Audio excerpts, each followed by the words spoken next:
चलिए पहला सवाल आपका जो है, देखिए जरा, कह रहा गिरी और कमल ने एक व्यवसाय में क्रमशः 5:7 के अनुपात में पूंजी निवेश की। यदि व्यवसाय में कुल 1728 रुपए की धनराशि निवेश की गई तो आपको बताना है कि व्यवसाय में गिरी का हिस्सा कितना था। अब यहाँ अनुपात वाला सीधा कॉन्सेप्ट है। गिरी और कमल ने एक व्यवसाय में क्रमशः 5:7 के अनुपात में पूंजी निवेश किया, ठीक है। यदि व्यवसाय में कुल इतना रुपया लगा है 1700 कितना 28, तो धनराशि निवेश की गई है, तो आपको बताना है गिरी का। तो आपको देखना है गिरी का निकालना है, तो गिरी का अनुपात लिया जाएगा। आपको गिरी निकालना है, तो गिरी का निकालना है तो क्या लेंगे, गिरी का अनुपात। तो गिरी का अनुपात कितना है 5 और बटे अनुपातों का योग, तो 7 5 12। कुल राशि जो दिया है कितना दिया है 1728, ठीक है। इसको 12 से काट दीजिए, 12 का नम 12 5 हुआ 12 12 चौक 48 और फिर 12 चौक 48, 5 से इसका गुणा करा दीजिए, 5 चौके 20 और 5 चौके 20 और 2 22 और 5 एकम 5 और 2 7, तो कितना हो जाएगा 720, ठीक है।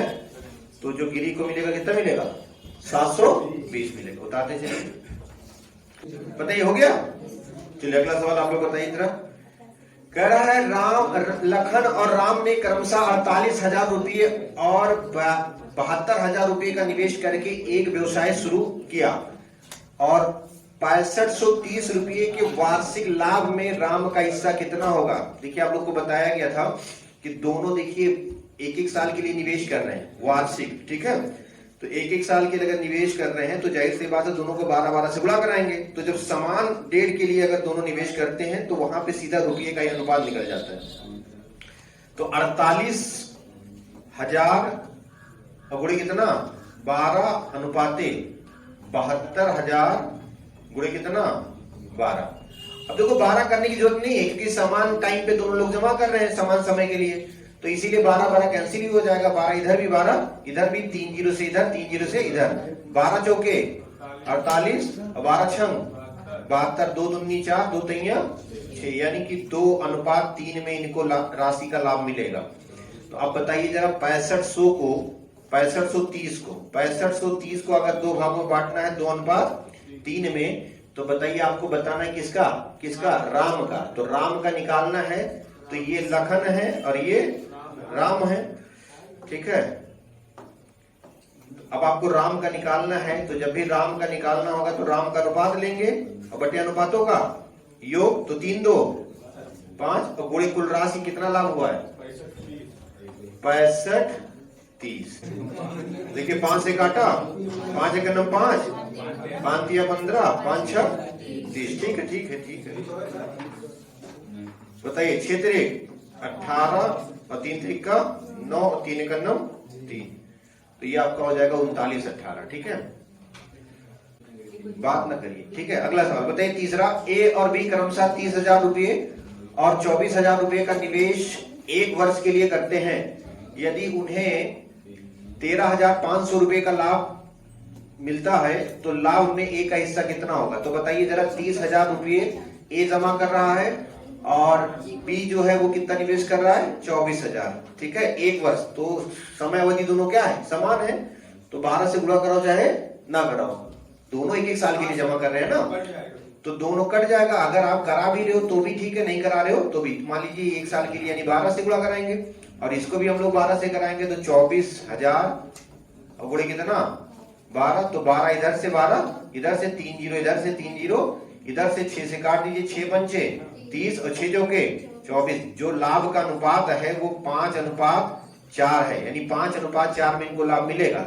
तो अब बताइए जरा आपको निकालना है किसका ए का। तो ये है ए और ये है बी, तो ए का अगर निकालना है तो ए का निकालने के लिए ए का अनुपात लेंगे बटे अनुपातों का योग, तो 5 4 9 और गुणे कुल राशि कितना है 13,500। अब इसको 9 से काट दीजिए, 9 1 9 9 बचे 45 15 और 15 बचे 75, यानी 7500 रुपया जो है वो मिलेगा किसको ए को।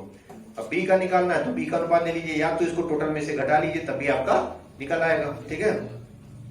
13,500 मिला, 13,500 में अगर 7,500 इसको अगर मिल रहा है तो उसको कितना मिलेगा 6,000, कितना, तो 7,500 अगर इसको मिला तो 7 और 6 कितना 13, यानी 6,000 किसको मिलेगा बी को मिलेगा। और या तो अनुपात वाले से लगा लो, जब भी बी का निकालना होगा तो बी का अनुपात निकाल लीजिएगा। हो गया। चलिए अगला सवाल आप लोग लगाइए, खुद पढ़िए, खुद समझिए और लगाइए जरा। ए बी सी क्रमशः 76, 37 और 52 के अनुपात में धनराशि निवेश की, वर्ष के अंत में इतना लाभ हुआ, तो बी और सी के बीच का अंतर बताओ। तो बी और सी के बीच का अंतर बताइए आप लोग। चलिए बी और सी का अंतर ले लीजिए पहले। बी और सी का अंतर बताइए। 37 में से अगर 52 जाएगा तो कितना बचेगा? 13 और 2 15। 15 का निकालना है, कुल योग कर दीजिए बटे में, गुणे कुल राशि कर दीजिए, आपका आ जाएगा। ठीक है, हाँ कुल योग तो करना, नीचे आपका हमेशा कुल योग ही रहेगा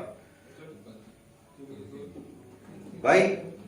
अंतर अगर हम देखें, ये सी है और ये क्या है? बी है। और बी सी का अंतर अगर है तो 15 का है। कितने का है भाई? ये 52 और ये 37 है, तो 15 का अंतर है। तो आपका बी माइनस सी निकालना, या सी माइनस बी कह सकते हो क्योंकि सी ज्यादा है। तो सी माइनस कितना? बी। तो बताइए सी माइनस बी कितना बनता है? 15 और बटे अनुपातों का योग तो सबको जोड़ लीजिए। 7 और 2 9, 9 6 15 के 5 हासिल है 1, और 5 और 3 8, और 8 और 7 कितना? 15 और 1 16, 165 और गुणे कुल राशि 38 कितना? तो बताइए जरा कितने में जाएगा? पहले 5 से काटे, तो चलिए 5 से काटिए। 5 तियां 15, 5 तियां 15, 5 से इसको काटिए, 5 सते 35 और 5 सते 35, 11 से काटिए, 11 तियां 33, 11 सते 77, 3 से इसको काटिए, 3 बचे 15 और 7 बचे 35, तो आ जाएगा 350। ठीक है, साढ़े। चलिए पूजा और रीतु एक व्यवसाय में 4:1 के अनुपात में निवेश करती हैं। यदि कुल लाभ 1480 रुपये है, तो पूजा और रीतु को प्राप्त लाभ में अंतर कितना है? तो चलिए दो तरीके से इसको लगा सकते हो, या तो दोनों अलग अलग निकालोगे, या तो पहले ही अंतर निकालोगे। तो दोनों तरीका को समझ लीजिए, दोनों बताते हैं इस सवाल को। देखिए जरा, अगर आपको पूजा का निकालना है, किसका निकालना है? पूजा का, तो क्या करेंगे? पूजा का अनुपात लेंगे। पूजा का अनुपात कितना है? 4। तो पूजा का अनुपात लेंगे बटे अनुपातों का योग, तो बताइए 4 और 1 5, तो ये हो जाएगा 5। और कुल लाभ जो हुआ है कितने का हुआ है?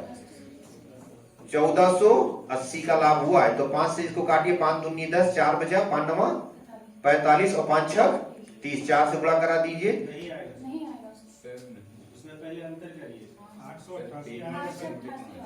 अरे हम क्या कर रहे हैं, हम लोग क्यों डिस्टर्बेंस कर रहे हो? हम कह रहे दोनों मेथड में बताने जा रहा हूँ, अलग अलग बताने जा रहे हैं और उसके बाद एक साथ बताने जा रहे हैं। हम अब पूरी बात नहीं समझ, वीडियो को डिस्टर्ब कर दिया तुमने। हम सोचे थे पूरा कटिंग अभी डाल देंगे कि दोनों मेथड का डाल देंगे, तो ठीक है आप लोग बोलिए मत, ठीक है आप लोग समझिए। अभी मैंने कहा कि मैंने 2 मेथड से, मैं दोनों मेथड से बताता हूँ, अलग अलग भी बताता हूँ और एक साथ भी बताता हूँ। तो अभी मैं किसका निकाल रहा हूँ? सिर्फ पूजा का निकालो कि पूजा को इतना मिला। अब पूजा के बाद किसका निकालूंगा? रीतु का निकालूंगा कि रीतु का इतना मिला। अब फिर वहां पे अंतर निकालूंगा कि पूजा का इतना, रीतु का इतना। अब देखिए दोनों का राशि का अंतर इतना है, तो ये पहला मेथड हो गया। दूसरा मेथड ये तो लाभ हो गया जो मैंने बताया। दूसरा जो है एक साथ निकाल सकते हो, एक ही लाइन में निकाल सकते हो कि अगर अंतर निकालना होगा तो ये 4 है और ये कितना है? 1 है, तो 3 अनुपात ले लीजिए, बटे अनुपात होगा योग, तो तुरंत लग जाएगा। तो दोनों का आंसर हम बताने जा रहे हैं, आप लोग दिक्कत कर रहे हैं।